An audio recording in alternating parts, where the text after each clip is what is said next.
Angelo, customer is asking about the QR code sticker on the Hilti tools. Para saan ba yun? Hi, ito ba yon? This is for OnTrack. It's a construction equipment management solution na ginagamit to monitor your tools across multiple job sites. And what's more, with the scan of a QR,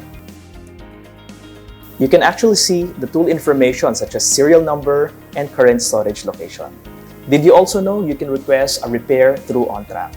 Let me show you how. Scan the QR code. To access the asset detail page, click Repair. Then View Cart. Click Repair again. Hilti tool repair process in just 2 simple steps.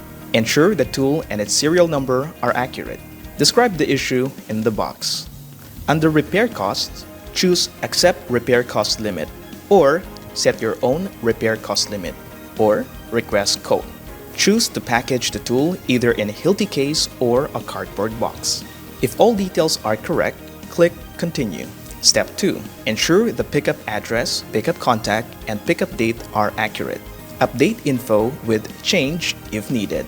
Verify the delivery address and contact details.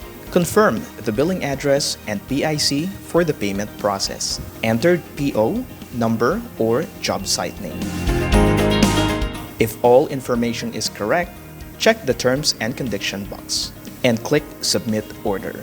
You will receive an email to track your tool repair progress. Hilti offers Repair Time Promise. For NCR, repair is guaranteed within 3 days, and for provincials, it's 6 to 8 days for quotation-less repair. Hurry and download the Hilti Shop or Hilti OnTrack app today, or visit our website at hilti.com.ph.